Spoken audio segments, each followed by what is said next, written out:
Shakila کے بھائی انور نے محلے کے اس پارلر میں آنکھ لڑائی ہے جس کی بیوٹیشین پچھلے 11 سالوں سے دلہنیں تیار کر رہی ہے اور 11 سال ہی سے خود بھی دلہن بننے کے خواب دیکھ رہی ہے۔ انور نے ان خوابوں میں رنگ بھرنے کی دلیرانہ جرت کی ہے۔ اس کا صلہ اتنا تو ملنا ہی تھا کہ وہ اس کی بہنوں اور بھاوجوں کو مفت میں لیپا پوتی کر دے۔ نکمو، تم بھی کوئی عقل استعمال کرو، اتنے نیک اور بیبے بھی نہیں ہو۔ سب جانتی ہوں میں، خوب گل کھلائے ہوں گے۔ ارے کچھ کرنا ہی ہے تو ہمیں بھی تو فائدہ ہو۔ خالی کھلی آنکھ مٹکا کس کام کا؟ تم بھی انور کی طرح کوئی پارلر والی یا بوتیک والی پھنساؤ۔ یا اللہ، کدھر پھنس گیا؟ اس بے مقصد اور بے مہار گفتگو پہ وہ بری طرح گھبرا گیا۔ عجیب لوگ تھے، بظاہر اس کے آنے کی خوشی میں اکٹھے ہوئے تھے اور اب اسے یکسر فراموش کیے آپس میں مگن تھے، اور وہ بھی ایسی خالص زنانہ گفتگو میں جس میں اون کی ذرا برابر دلچسپی نہیں تھی۔ زیادہ جذبوس وہ اس لیے ہو رہا تھا کہ بچپن سے مرکزی نگاہ بننے کی عادت تھی اور سب کی توجہ سمیٹنے کی لت۔ بے شک اس کے مطابق وہ یہ سب پسند نہیں کرتا تھا، لیکن سچ تو یہ تھا راجہ اندر بنے رہنے کا چسکا اسے بھی لگ گیا تھا، اور اس وقت اپنے سسرالی رشتہ داروں کا اس پہ توجہ دیے بغیر آپس میں گپ شپ لگانا اسے زہر لگ رہا تھا۔ زارا نے کنکھیوں سے اس کی بیزاری بھانپ لی اور ممانی سے اون کی طبیعت خراب ہونے کا عذر پیش کیا تاکہ وہ محفل برخاست کرنے کا اشارہ دیں۔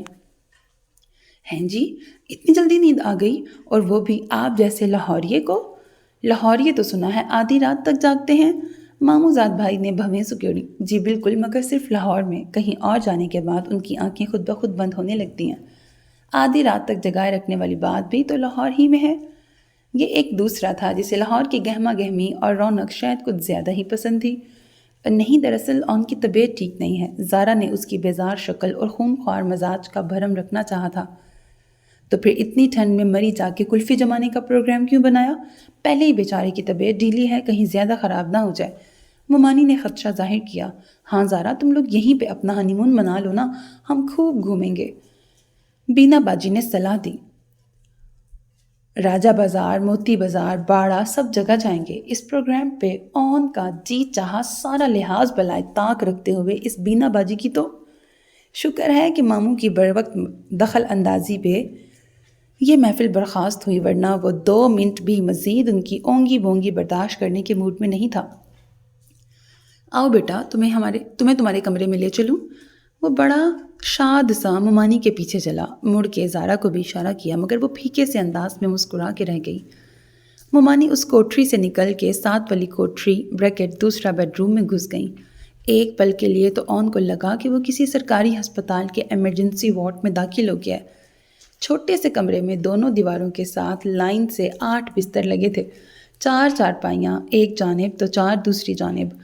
8 پہ سفید چادریں اور سفید تکیے بچھے تھے۔ درمیان میں اتنی سی جگہ تھی کہ ٹیڑھا میڑھا ہو کے گزرا جا سکتا تھا۔ تم اس کونے والے بستر پہ چلے جاؤ، وہاں سے باتھ روم بھی نزدیک ہے، اور اگر رات کو گھڑی گھڑی اٹھ کے پانی پینے کی عادت ہے تو یہاں پہلے بستر پہ آ جاؤ۔ اس کے ساتھ چھوٹی میز پڑی ہے، پانی بھی رکھا ہے، لیکن یہاں سے باتھ روم جاتے ہوئے رات کو گھٹنے چھیل جائیں گے، درمیان کا رستہ تنگ ہے نا۔ وہ ہکا بکا سا ان کی ہدایتیں سنتا رہا۔ سبھی لڑکوں کے سونے کا انتظام یہاں تھا۔ دوسرے کمرے میں لڑکیوں نے قالین پہ بستر لگا لیے تھے۔ ڈرائنگ روم میں ماموں ممانی سونے چلے گئے۔ ہنی مون ہمارا ہے یا ان کا؟ زارا اسے چائے دینے آئی تو اس نے ڈرائنگ روم کے بند دروازے کو حسرت سے دیکھتے ہوئے آہستہ آواز میں کہا، چپ، شرم نہیں آتی بزرگوں کے بارے میں ایسے کہتے ہوئے؟ زارا نے آنکھیں دکھائیں تو اون کو بھی تاؤ آ گیا۔ آنکھیں دکھاتی ہے، اور وہ بھی ابھی سے؟ منظر ٹھیک کہتا تھا، میری وارفتگیاں اسے میرے سر پہ نچائیں گی۔ یہ بھی میری محبت اور نرمی کا ناجائز فائدہ اٹھا رہی ہے، دبانا چاہتی ہے، مگر میں بھی ملک اون ہوں، آسانی سے بیوی سے دبنے والا نہیں۔ ذرا یہ ہنی مون گزر جائے، پھر کسبل نکالتا ہوں۔ اب ہنی مون پہ روب جھاڑتا کیا اچھا لگوں گا؟ وہ دل میں منصوبے بناتا آس پاس کے بستروں پہ کھا جانے والے انداز میں نظریں دوڑانے لگا۔ کوئی واک مین لگائے سر دھن رہا تھا، کسی نے تاش سے دل بہلانے کا سوچا تھا، اور کوئی موبائل پہ SMS کرنے میں لگا ہوا تھا۔ برابر والے کمرے سے لڑکیوں کے بے تحاشا ہنسنے کی آواز آ رہی تھی۔ آپ ناراض ہیں؟ ایک بار پھر وہ پنڈی سے مری جانے والے ڈرائیو وے پہ بیٹھے تھے، اور زارا ڈرتے ڈرتے اس سے پوچھ رہی تھی۔ ہوں نہیں تھا، اور یہ سچ تھا۔ آدھی رات تک جلنے کڑتے رہنے کے بعد ایک میٹھی پرسکون نیند نے اس کا سارا غصہ اور کڑواہٹ اتار پھینکی تھی۔ صبح ممانی کے بنائے ہوئے مزیدار بھاری ناشتے نے کچھ اور طبیعت کو حشاش پشاش کیا۔ ماموں نے چلتے چلتے دونوں کو ایک ایک عمدہ جوڑا، 1000 روپے اور ڈھیر ساری دعائیں دیں تو رہا سہا گلا بھی دم توڑ گیا۔ اچھے، سادہ اور محبت کرنے والے لوگ ہیں، بس اتنا نہیں جانتے کہ کس انسان کو کس وقت کس قسم کی محبت درکار ہوتی ہے۔ یہ اس کا تازہ ترین تاثر تھا ان کے بارے میں۔ وہ مری کے سفر پہ روانہ ہو چکے تھے، اب موڈ مزید خراب کیے رکھنے کا کیا فائدہ تھا؟ مری میں واقعی خاصی سردی تھی۔ ہوٹل میں ان کی بکنگ ہو چکی تھی، مگر سوئے اتفاق اس ہوٹل تک جانے والی سڑک برف باری کی وجہ سے بند تھی۔ سبھی منع کرتے رہے کہ اس موسم میں یہاں کا رخ کرنا احمقانہ فیصلہ ہے، مگر آپ اپنی کر کے رہے۔ زارا سردی سے ٹھٹھرتے ہوئے ٹیکسی سے ٹیک لگائے کھڑی تھی۔ شادی ہوئی ہی اس موسم میں ہے تو کیا ہنی مون کے لیے مئی جون تک انتظار کرتا؟ وہ جھنجھلایا ہوا تھا۔ یہ فکر بھی تھی کہ اگر کسی قریبی ہوٹل کا رخ کرتا ہے تو پہلے سے بکنگ نہ ہونے پہ کمرہ ملتا بھی ہے یا نہیں۔ کسی ایسی جگہ بھی تو جایا جا سکتا تھا جہاں اتنی ٹھنڈ نہ ہوتی۔ پہلے بتاتی میں ملتان کے ٹکٹ کٹواتا۔ ٹیکسی والے نے انہیں جیسکا گلی کے پر رونق بازار کے ایک ہوٹل کے آگے اتارا تھا۔ یہاں آپ کو کمرہ مل ہی جائے گا۔ ویسے تو اس سیزن میں رش کم ہوتا ہے، سبھی ہوٹلوں میں جگہ مل جاتی ہے، مگر ان تک پہنچنا مشکل ہے۔ کل یا پرسوں شاید ممکن ہو، تب تک یہیں گزارا کر لیں۔ آن نے گردن اٹھا کے دیکھا۔ اس لمبی سی تنگ عمارت کے اوپر نولکھا ہوٹل لکھا تھا۔ نیچے پکوڑے والے، مچھلی والے اور حجام کی دکانیں تھیں، اور تنگ سے رنگین چبوتروں والا ہوٹل ان دکانوں کے اوپر ٹنگا ہوا تھا۔ عجیب سا ماحول ہے، زارا بڑبڑاتے ہوئے آن کے پیچھے تنگ و تاریک سیڑھیاں چڑھنے لگی۔ کتنا گندا کمرہ ہے، اور یہ بو، ایسا لگتا ہے مچھلی منڈی میں آ گئے ہیں۔ زارا نے ناک پہ ہاتھ رکھے ابکائی روکی۔ ظاہر ہے نیچے مچھلی والے کی دکان ہے، کسی گل فروش کی نہیں جو خوشبوؤں میں بسی فضا استقبال کرے گی۔ سب تمہاری وجہ سے ہوا ہے۔ میری وجہ سے؟ وہ کیسے؟ کیا میں نے اس ہوٹل کے نیچے مچھلی والے کو دکان کھلوا کے دی ہے؟ نہ تم اپنے ماموں کے ہاں رہنے کا پروگرام بناتی، نہ ہم ایک دن لیٹ ہوتے۔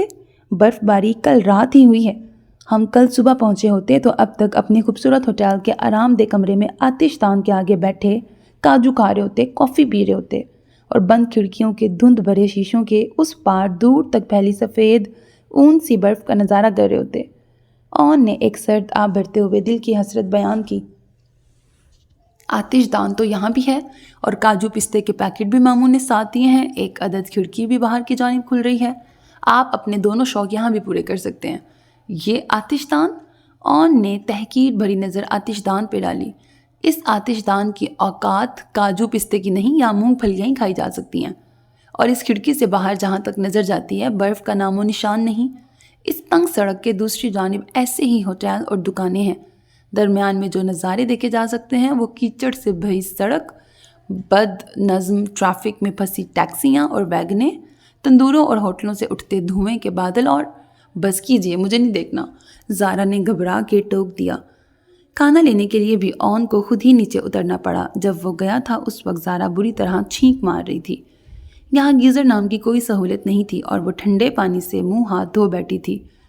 4 چپلی کباب اور 3 نان لے کے جب وہ کمرے میں لوٹا تو اس نے خوشی خوشی اطلاع دی، سنیے، میری ناک بند ہو گئی ہے۔ تو وہ سمجھ نہ پایا کہ اس میں اتنا خوش ہونے والی بات کون سی ہے۔ اب مجھے باسی مچھلیوں اور ابلتے گٹر کی بو نہیں آئے گی، نہ ہی اس سیلن زدہ قالین اور میلے بستر کی بو محسوس ہوگی۔ وہ واقعی خوش تھی، اسی لیے اس نے آن کا لایا ہوا جو شاندہ تک نہ پیا کہ کہیں زکام کے یہ خوش آئند اثرات رخصت نہ ہو جائیں۔ سنو، تم ایک تکیے سے کام چلا لو، یہ دوسرا تکیہ مجھے دے دو۔ کافی دیر تک سونے کی ناکام کوشش کرتے رہنے کے بعد آن نے زارا کا شانہ جھنجھوڑتے ہوئے کہا۔ وہ چند منٹ قبل ہی سوئی تھی۔ بدبو کے مارے دماغ پھٹا جا رہا ہے، یہ تکیہ منہ پہ رکھوں گا تو شاید نیند آ جائے۔ یہ لیجئے۔ ویسے اس تکیے کی ذاتی بدبو بھی اپنی مثال آپ ہے، میں تو کہتی ہوں رہنے دیں، کتنا گندا میلا سا تکیہ ہے، کہیں آپ کو اسکن الرجی نہ ہو جائے اسے منہ پہ رکھنے سے۔ ایسی زنانہ الرجیاں مجھ جیسے شیر جوان کو نہیں ہوتی۔ وہ اس کا مشورہ نظر انداز کرتے ہوئے تکیے کو منہ پہ رکھ کے سو گیا۔ زارا رات کو اٹھ اٹھ کے چیک کرتی رہی کہ کہیں اس کا دم نہ گھٹ گیا ہو۔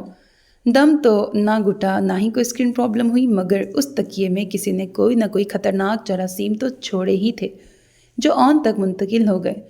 صبح وہ مسلسل اپنی آنکھیں رگڑ رہا تھا جن سے پانی بھی بہہ رہا تھا اور وہ سرخ بھی ہو رہی تھی۔ لگتا ہے کچھ کاٹ گیا ہے، زارا کا اندازہ تھا۔ نہیں، کوئی کیڑا ڈنک مارتا تو میری آنکھ کھل جاتی، اور کاٹنے کا نشان بھی تو نہیں ہے۔ ویسے بھی جلن اور تکلیف دونوں آنکھوں میں یکساں ہے۔ ظاہر ہے ایسا کون سا انصاف پسند کیڑا ہوگا جو باری باری دونوں آنکھوں میں کاٹ کے گیا ہو۔ ڈاکٹر کو دکھا دیجیے۔ دکھا دوں گا، پہلے ذرا راستہ دیکھوں صاف ہوا یا نہیں۔ ایمان سے اس گندی جگہ پہ تو دماغ ہی کام نہیں کر رہا۔ باہر نکلا تو جس ہوٹل میں بکنگ کروائی تھی وہاں سے دوبارہ کمرہ حاصل کرنے کے بعد ڈاکٹر سے معائنہ بھی کرواتا آیا۔ دھوپ نکل آئی؟ اس کے کمرے میں آتے ہی زارا نے بچوں کے سے اشتیاق کے ساتھ پوچھا۔ نہیں، دھوپ کہاں، دھند چھائی ہوئی ہے۔ اوہ میں سمجھی، پھر آپ نے یہ سیاہ چشمہ کیوں پہن رکھا ہے؟ ڈاکٹر نے لگانے کو کہا ہے۔ میری تو قسمت ہی خراب ہے۔ وہ دھب سے بیڈ پہ بیٹھ گیا۔ آج جوگرز اتار کے زور سے وہاں پھینکے۔ اس میں قسمت کی خرابی کا کیا ذکر؟ کسی قسم کا انفیکشن ہو گیا ہوگا، اسی لیے ڈاکٹر نے یہ احتیاط بتائی ہوگی۔ کالا چشمہ کیا صرف بدقسمت لوگ پہنتے ہیں؟ اگر ایسی بات ہے تو ہمارے سبھی پاپ سنگرز اور ہیروز کی قسمت خراب ہے جو نائٹ شوز میں بھی ڈارک گلاسز دھڑلے سے لگاتے ہیں۔ زارا، میری آنکھیں آ گئی ہیں۔ آنکھیں آ گئی ہیں کیا مطلب؟ پہلے نہیں آئی تھیں، جو اب کہیں سے سیر سپاٹے کرنے کے بعد واپس آ گئی ہیں؟ وہ اب تک غیر سنجیدہ تھی۔ دانت اندر کرو، زہر لگ رہی ہو۔ آن کو پہلی بار اس کی کلکلاہٹ بری لگی۔ مجھے آشوب چشم کی بیماری ہو گئی ہے اور تمہیں مذاق سوچ رہے ہیں؟ آشوب چشم؟ زارا سچ مچ پریشان ہو گئی۔ لیکن یہ تو وبائی مرض ہے، اور اس موسم میں کہاں؟ عموماً گرمیوں میں یہ وبا پھوٹتی ہے۔ جب قسمت پھوٹی ہو تو بے موسمی وبا بھی پھوٹی پڑتی ہے۔ مگر میں نے نہ پنڈی میں اس وبا کے بارے میں سنا، نہ کل سے مری میں کوئی آشوب چشم کا مریض دیکھا۔ پھر آپ کو یہ وبا یا بلا چمٹی کہاں سے؟ وہ پرسوچ انداز میں بولی۔ ہر وبا کا کوئی نہ کوئی پہلا سفیر بھی تو ہوتا ہوگا نا۔ اس بار بارش کا پہلا قطرہ تم مجھے سمجھ لو۔ کل سے آدھا شہر دھوپ کے چشمے لگائے نظر آئے گا۔ لائیے میں ذرا یہ ڈراپس ڈال دوں۔ زارا نے آگے بڑھ کے اس کے ہاتھ سے دوا لینی چاہی۔ ارے پرے ہٹو، پیچھے رہو۔ ڈاکٹر نے سختی سے منع کیا ہے کسی کو قریب نہ آنے دینا۔ یہ وبائی مرض ہے، اس کے جراثیم تیزی سے دوسرے تک منتقل ہوتے ہیں۔ میں نہیں چاہتا تمہاری خوبصورت آنکھیں اس تکلیف کو جھیلیں میری جان۔ آن نے ڈائلاگ جھاڑتے ہوئے اپنی محبت جتائی۔ ویسے بھی فی الوقت وہ اسی ایک ذریعہ اظہار پہ قادر تھا۔ ہاں، البتہ جانے سے پہلے میں نیچے مچھلی والے سے خوب اچھی طرح گلے ملوں گا، جس کی وجہ سے وہ گلیز تکیہ مجھے منہ پہ رکھ کے سونا پڑا۔ اوہو، اب یاد آیا، ہو نہ ہو اس تکیے پہ کوئی آشوب چشم کا مارا اپنی بیمار آنکھوں کے آنسو گرا کے گیا ہوگا۔ یہ دھیان آتے ہی اس نے تکیے پہ 3-4 گھونسے مار کے اپنے دل کی بھڑاس نکالی۔ دوروں اکھیاں مارے منڈا پٹواری دا۔ شٹ اپ زارا! وہ بالکنی میں کافی کا مگ لیے گنگنا رہی تھی جب آن تڑپ کے چلایا۔ پانی کن من پیندا تو کول نہیں پیندا۔ وہ اسے چڑھا رہی تھی۔ نیڑے آ ظالمہ وے! اگر میرا دل جلانا اتنا ہی ضروری ہے تو پلیز اندر تشریف لا کے اپنا گلوکاری کا شوق پورا کر لیں۔ یوں بالکنی میں کھڑے ہو کے اپنے اس واہیات ذوق کی تشہیر مت کرو۔ یہ بہت اونچا اور مہنگا ہوٹل ہے، اچھے تہذیب یافتہ لوگ یہاں ٹھہرے ہوئے ہیں، اور تم ہو کہ گجر مارکا فلموں کے چیپ گانے سریعام گا رہی ہو۔ اپنے کلچر سے شرمانے والے لوگ تہذیب یافتہ نہیں ہوتے۔ یہ کلچر ہے؟ یہ جو تم گا رہی تھی اسے کلچر کہتے ہیں؟ لا حول ولا قوت۔ توبہ، آپ تو بات پہ کاٹ کھانے کو دوڑ رہے ہیں۔ لو، اب میں کتا بھی ہو گیا۔ اب کہو کہ مجازی خدا کو کاٹنے والا کتا کہنا بھی کلچر ہے؟ میرا خیال ہے ہمیں واپس چلنا چاہیے، ورنہ اس کمرے کے 2 الگ الگ کونوں میں بیٹھ کے لڑتے ہم دونوں ختم ہو جائیں گے۔ ہاں، میرا بھی یہی خیال ہے۔ دراصل اتنی دور بیٹھ کے انسان سوائے لڑنے جھگڑنے اور تانے دینے کے علاوہ اور کر بھی کیا سکتا ہے؟ صبح سے یہ ہماری 5ویں جھڑپ ہے۔ اور یوں انہوں نے مری آنے تک کے دوسرے ہی دن واپسی کا فیصلہ کر لیا۔ اچھا، تو یہ آنکھیں آئی ہوئی ہیں؟ دادی نے سارا قصہ سن کر سر ہلایا۔ میں سمجھی پتہ نہیں بھیڑوں کے چھتے میں ہاتھ ڈال دیا ہے۔ دیکھو ذرا، منہ پہ بھی سوجن ہے۔ پتر، تو یہ تڑپال دوبارہ دیدوں پہ ڈال لے، میری کاکی سہم گئی ہے، پھپھی مکھولن نے کہا۔ مجھے تو یہ آشوب چشم نہیں لگ رہا۔ کل تڑکے حکیم جی کے پاس لے کے جاؤں گی۔ مجھے لگتا ہے تیری آنکھوں کو کھڑک بریکٹ خارش پڑ گئی ہے، کوئی گندا بسترا استعمال کر لیا ہوگا، منہ پہ بھی لالی پھیلی ہوئی ہے۔ رانی چاچی نے صرف کہا ہی نہیں بلکہ کر دکھایا تھا۔ ناشتے کے فوراً بعد اسے حکیم جی کے پاس لے گئیں۔ انہوں نے مرض کیڑا رڑک تشخیص کیا، بدرنگ بد ذائقہ اور بدبودار دواؤں کی 4 شیشیاں بھر کے دیں۔ دھوئیں، گرد و غبار وغیرہ سے مکمل پرہیز کرنی ہے۔ لو جی حکیم جی، اس کا مطلب ہے یہ ابھی 4-5 دن تک سفر تو نہیں کر سکتا نا؟ رانی چاچی نے امید بھرے لہجے میں پوچھا اور اسپات میں جواب ملنے پہ اون کو اپنے جانب کھینچ کر اس کا ماتھا چوم ڈالا۔ شالا مینڈا پتر، اور 4 دن ٹھنڈ پائے گا۔ پہلے کیا کم ٹھنڈ ہے چاچی؟ وہ ان کے مضبوط گرفت میں کسمسا رہا تھا۔ گھر بھر میں یہ خوشی کی خبر پھیل گئی۔ اس کا مطلب یہ ہے کہ اب میں اپنی پوتیوں کی گڈی کی شادی میں بھی شریک ہو سکتی ہوں۔ گڈے کی شادی؟ زارا پرجوش ہو گئی۔ جی بھابھی، میری چھنوں کی شادی ربیہ کے گڈے علی ظفر کے ساتھ ہو رہی ہے۔ واہ، کیا جوڑ ملایا ہے۔ اون اش کر اٹھا۔ بھابھی، آپ گڑیوں کے ساتھ کھیلتی تھیں؟ ہاں، اور میری گڑیا کا نام بلو تھا، مگر افسوس میں اس کے لیے کوئی ابرار الحق نہیں ڈھونڈ سکی۔ بارات اللہ بخشے کے گھر سے آنی ہے اور یہ یہاں بیٹھی ہے۔ گھر جا کے بچیوں کا کوئی ہاتھ شاد بٹا۔ دادی نے اپنی گہری سہیلی کو ٹھوکا دیا تو وہ برا مان گئی۔ لو، میں تو اللہ بخشے تمہاری محبت میں یہاں ڈیرے ڈالے بیٹھی ہوں۔ تم ہی نے منت کی تھی، اب بہو آ گئی ہے تو آنکھیں ماتھے پہ سجا لی ہیں۔ ساس بہو کی ایسی محبت نہ دیکھی نہ سنی۔ ایسی بہو بھی تو کسی نے آج سے پہلے نہ دیکھی ہوگی، نہ سنی ہوگی۔ جھوٹ نہیں کہہ رہی، اوروں کی تو دیکھنے میں بھلی لگتی ہوں گی، میری زارا سننے میں بھی لاجواب ہے، اتنی پیاری آواز ہے، کبھی اس سے ٹپے ماہیے تو سن ذرا۔ کبھی کیوں؟ کل چھنوں کی مہندی ہے، اللہ بخشے، کرا لینا اپنی بہو کا مقابلہ میری ہینا سے۔ تمہاری پوتی ہے یا پھر نواسی؟ ہاں، بھول گئی، اللہ بخشے، میری بڑی بہو کا نام ہے ہینا۔ 20 سال پہلے تو خود بیاہ کے لائی تھی اسے۔ وہ کھارے گلی والی، اس نے کب سے گانے کی مٹھی پلیت کرنے شروع کر دی؟ کیبل دیکھ کے ڈانس کی ماہر ہو گئی ہے، ایسا ناچ دکھاتی ہے کہ کیا نرگس اور دیدار دکھاتی ہوں گی، اللہ بخشے۔ یہ سن کر اون دہل کے رہ گیا۔ بریکٹ، اس نے نرگس کے گانوں کی CD جو دیکھ رکھی تھی۔ اللہ رحم کرے، یہ گڑیا گڈے کی شادی پہ کیا غضب ڈھایا جانے والا ہے۔ سوبانہ کی گڑیا چھنوں کی مہندی والی شام گھمسان کارن پڑا۔ دونوں طرف سے ماؤں، چاچیوں، پھپھیوں اور ماسیوں کی ٹیمیں میدان میں اتریں۔ اچک دانا بچیاں ڈھولک سنبھال کے گانے بیٹھیں تو دادیوں کو اعتراض ہوا کہ وہ پرانے زمانے کے گانے گا رہی ہیں۔ آئے ہے، یہ کس زمانے کے سڑے بھسے گانے نکال لیے ہیں؟ کوئی نئی چیز سناؤ یا پھر اللہ بخشے فاخر کا ماہی وے ہی گا لو۔ اور پھر ماہی وے تیری یاد آتی ہے وے کی دھن پہ گڈے کی دادی یعنی ربیہ کی ماں ہنا نے اپنے میاں کا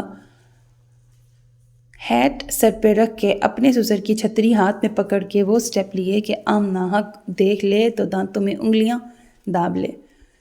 شاداں اپنی بہو کو بھی کہو کہ اٹھے، تعریفیں تو بہت کر رہی تھی، میری زارا یہ، میری زارا وہ۔ اماں اللہ بخشے اپنی بہو ہینا کی کارکردگی پہ زیادہ ہی شیخی میں آ گئیں۔ اتنی کھلی ہوئی نہیں ہے میری بچی، میرے کہنے پہ کبھی کبھار گنگنا لیتی ہے، وہ الگ بات۔ یہ ہینا تو بالکل ہی بے لحاظ ہو گئی ہے۔ بڑی لڑکی 18ویں سال میں لگ گئی ہے اور یہ خود 16 سال کی بانکی چھیل چھبیلی بنی ناچ رہی ہے۔ دادی نے ناک منہ چڑھائی تو روشن خیال اماں اللہ بخشے کو ان کی تنگ نظری کا یہ مظاہرہ پسند نہ آیا۔ دل ہونا چاہیے جوان تے عمرہ وچ کی رکھیا۔ وہ ہاتھ نچا کے اپنی کھڑکھڑاتی آواز میں گانے لگی۔ دیدار دے ہے عشق تو گلے سے لگا لے۔ زہرا کی آنکھیں اپنے اصل سائز سے دگنی ہو گئیں جب ہینا بی بی نے کمر پہ دوپٹہ باندھ کے اس گانے پہ پرفارمنس دی۔ ڈانس تو ڈانس، ان کے چہرے کے تاثرات تک قابل دید تھے۔ ان کے ہوش ربا رقص پہ حیران ہوتے ہوئے ان کی نظر ان کی بڑی بیٹی رقیہ پہ گئی۔ وہ بیچاری سہیلیوں کے تبصروں پہ شرمندہ سی نظریں چرا رہی تھی۔ یقیناً اس کا بس نہ چل رہا ہوگا۔ ماں کو پکڑ کے ایک طرف بٹھا دے۔ دادی، ہماری باری کب آئے گی؟ سبانہ نے ٹھنک کے کہا۔ ہم نے اتنی اچھی لڈی تیار کی ہے۔ امیاں تھکیں گی تو ہماری باری آئے گی نا، اس کی دل جلی سہیلی نے کہا۔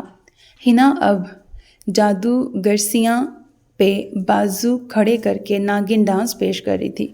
دیدے باہر کو ابلے ہوئے تھے اور نسواری رنگ کی لپسٹک سے لتھڑے ہونٹوں میں سے وہ بار بار نوکیلی زبان باہر نکال کر ڈنک مارنے کا پوز بنا رہی تھی۔ حکیم جی کی دوائیں اون کو راس آ گئی تھیں، آنکھوں کی سرخی کم ہو گئی تھی اور اس کے ارد گرد کی سوجن تو نہ ہونے کے برابر تھی۔ جلن اور درد میں بھی افاقہ تھا۔ آج بہت دنوں بعد وہ ترنگ میں تھا۔ صبح سے زارا کے ساتھ چھیڑ چھاڑ جاری تھی۔ آپ کچھ تو لحاظ کیجیے، ہر وقت مذاق، سب کیا کہیں گے؟ موقع ملتے ہی زارا نے آواز دباتے ہوئے ڈپٹا۔ اور تمہاری ہر وقت کی ڈانٹ ڈپٹ، ٹوکا ٹاکی، لوگ کیا کہیں گے کہ کیسی مرد مار جنگجو عورت ہے؟ وہ مجھے منظور ہے، مگر کوئی میرے شوہر کو چھچھورا، شوکھا اور ادور کہے، یہ مجھ سے برداشت نہیں ہوگا۔ کون کہتا ہے؟ وہ فوراً آستین کے کف پلٹنے لگا۔ چاچا بھڑک۔ یہ نام سن کے اس نے فولڈ کی ہوئی آستین دوبارہ نیچے کر لی۔ اوئے، تو پھر زنانی کے گوڈے سے لگا ہوا ہے۔ ادھر زارا نے ان کا نام لیا، ادھر وہ حاضر۔ بہن شادہ نے لاڈو میں پوترے کا ستیہ ناش کر کے رکھ دیا ہے۔ اس بیچارے کا بھی کیا قصور؟ گھر میں 70 عورتوں کے درمیان پھنسا رہتا ہے، سارے طور طریقے زنانیوں والے ہو گئے ہیں۔ یہ الزام وہ اپنی نئی نویلی بیوی کے سامنے برداشت نہ کر سکا، وہ بھی ہنی مون کے دوران، جبکہ وہ اس پر پچھلے کتنے دنوں، کتنے ہفتوں سے اپنی دھاک بٹھانے کی کوشش کر رہا تھا۔ کیوں چاچا، کون سی عورتوں والی حرکت دیکھ لی آپ نے؟ کیا میں مٹک مٹک کے چلتا ہوں، ہل ہل کے آٹا گوندتا ہوں، آئینے کے سامنے جھک کے آنکھوں میں کاجل کی دھاریں ڈالتا ہوں، یا پھر دوپٹہ انگلی پہ لپیٹ کے دروازے کے پیچھے گھستا ہوں؟ مرد گھر سے باہر اچھے لگتے ہیں؟ چاچا بھڑک نے اپنے اعتراض کی وجہ بیان کی۔ تو پھر تو سب سے پہلا کام ہم عورتوں کو یہ کرنا چاہیے کہ اپنے اپنے مردوں کو گھر سے نکال دیں۔ پھپھی مخولن نے رضائی میں ڈورے ڈالتے ڈالتے سر اٹھا کے شوشہ چھوڑا۔ پھر شاید ساریوں کو اپنے مرد اچھے لگنے لگے۔ اپنے مذاق پہ خود ہی ہنستے ہنستے دوہری ہو گئی وہ۔ ساری برادری میں سے ایک یہی پیس ملا تھا میری بہشتن بیبے کو۔ چاچا بھڑک نے افسوس سے سر ہلایا۔ خود تو اس کے مخول 2 سال بھی نہ برداشت کر سکی، اب میں ہوں اور اس جھلی کے ہاتھ سے بریکٹ کہہ کہے۔ لیکن چاچا سچ بتائیے، اسی طرح ہنستے ہنستے کیا زندگی کے اتنے سال زیادہ آسانی سے نہیں گزرے؟ زارا نے ٹٹولا۔ ہاں یہ بات تو ہے، انہوں نے اتفاق کرتے ہوئے سر ہلایا۔ شادی کے بعد 100 سیاپے ہوتے ہیں، ساس بہو کی لڑائی، نندوں کے فساد، دیورانیوں جٹھانیوں کے پھڈے، بندے بیچارے گھر کے جھگڑے نپٹاتے نپٹاتے ختم ہو جاتے ہیں۔ مگر مجھے یہ فائدہ تھا کہ اس کی ہر بات پہ سارے یہ تو ہے ہی جھلی، چھڈو پرے کہہ کے بات ختم کر دیتے تھے۔ اتنے میں سبانہ روتی ہوئی آئی۔ دادی کہاں ہیں؟ کیا ہوا، رو کیوں رہی ہو؟ سب یہ بحث چھوڑ کے اس کی جانب متوجہ ہوئے۔ ربیہ نے کہا ہے کہ آج بارات نہیں آئے گی، وہ زور و شور سے رو رہی تھی۔ کیوں، کوئی جہیز وغیرہ کا رپھڑ ہے؟ چاچا بھڑک کا والیوم ایک بار پھر ہائی لیول پہ جا پہنچا۔ نہیں، امی نے ایک برتن خریدا تھا، پھپھی مخولے نے 4 بستر تیار کیے تھے، چھوٹی چھوٹی شنیل کی رضائیاں، موتیوں والی کروشیے کی چادریں، 16 سوٹ بھی بنائے، گولے کے، جالی کے، ویلویٹ کے، میکسی، گرارا اور ساڑی بھی تھی۔ چاچا جی نے ترخان سے صوفہ، بیڈ اور ٹیبل بھی بنوائی تھی۔ ساری چیزیں تو شامل تھیں جہیز میں۔ اور کیا چاہیے ربیہ بھوکی کو؟ کہہ رہی ہے بارات نہیں آئے گی۔ ہائے، میری ساری سہیلیاں آنے والی ہیں، باہر دیگ والا بھی آ گیا، اب کیا ہوگا؟ میری چھنوں کی شادی کیسے ہوگی؟ وہ ہچکیاں لے کے رو رہی تھی۔ اس کے رونے کے دوران ہی پھپھی مخولن نے کمال کی پھرتی دکھائی اور اماں اللہ بخشے کے گھر سے اصل رپورٹ لے کر آ بھی گئیں۔ یہ تو ہونا ہی تھا۔ ہنا کے لک بریکٹ کمر میں چک پڑ گئی ہے، بستر سے ہل بھی نہیں سکتی، سارا ٹبر سرانے جمع ہے۔ ایسے میں کسے ہوش ہے گڈے کی جنج بریکٹ بارات لانے کا؟ میں تو سنا آئی ہوں خالہ اللہ بخشے کو کہ اب لگاؤ گانا، چڑھتی جوانی میری چال مستانی۔ میری چھنوں سبانہ بدستور رونے میں مصروف تھی۔ شادی 1 ہفتہ لیٹ ہو جانے سے کوئی آفت نہیں آ جائے گی، رانی چاچی نے آ کر اسے ڈانٹا۔ نہ رو میری بچی، دفع کر ربیہ کے گٹے کو، مجھے تو ویسے بھی پسند نہ تھا، اتنا موٹا۔ اس میں سے تو 3-4 علی ظفر نکل آئیں۔ رشتہ طے کرتے ہوئے تو نے بڑوں کی صلاح تو لی ہوتی، دادی نے بھی اسے ساتھ لگا کے تسلی دی۔ جو ہوا اچھا ہوا، اور یہ اللہ بخشے جیسی خود ویسی اس کی بہو اور ویسی ہی بیٹیاں، اچھا ہوا جو وہ بارات نہیں لائے، ہم یہ رشتہ ہی ختم کر دیتے ہیں، ورنہ ان بد ذاتوں نے تو تیری لاڈو پلی چھنوں کے ساتھ وہ ظالمانہ سلوک کرنا تھا کہ بس۔ شاباش، آنسو پوچھو، ہم ابھی بازار سے نیا گڈا لاتے ہیں، خود ہی بارات نکالیں گے اور پھر اسے گھر جوائی بنا لیں گے، تیری چھنوں بھی تیری آنکھوں کے سامنے رہے گی، اور اتنا پیار سے بنایا گیا جہیز بھی۔ یہ دادی کا نیا آئیڈیا تھا جو سب کو بہت پسند آیا، سوائے چاچا بھڑک کے۔ بہن شادہ، ملکوں میں نئی ریت نہ ڈال، یہاں آج تک گھر جوائی کوئی نہیں بنا۔ اچھا تو پھر تو کیا ہے؟ دادی نے آئینہ دکھانا چاہا۔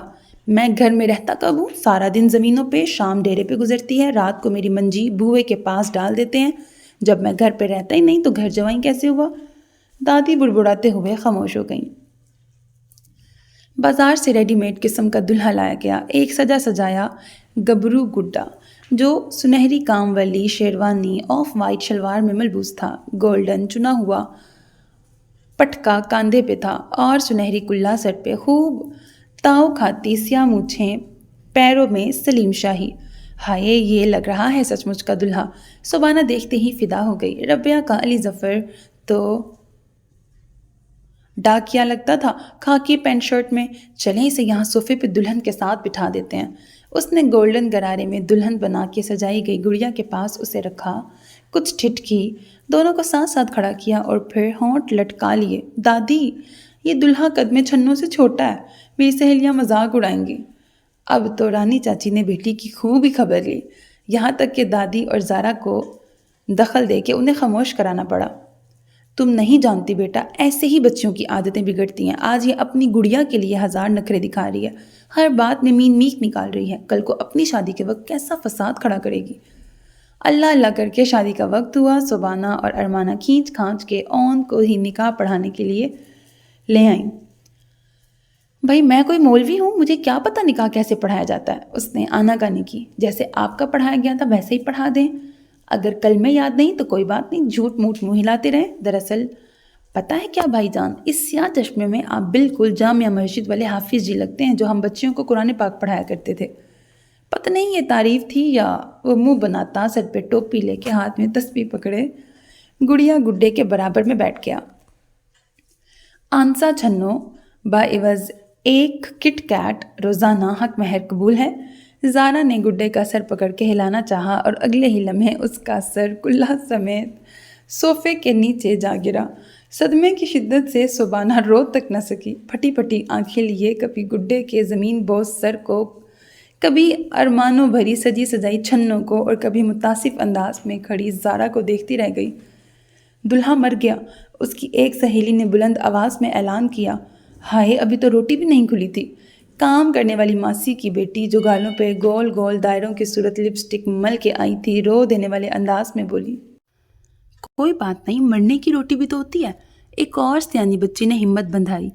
اس بچکانہ کانفرنس کے دوران اون نے بڑی مہارت کے ساتھ گڈے کا سر خوب دبا کے گردن میں ایک بار پھر پیوست کر دیا۔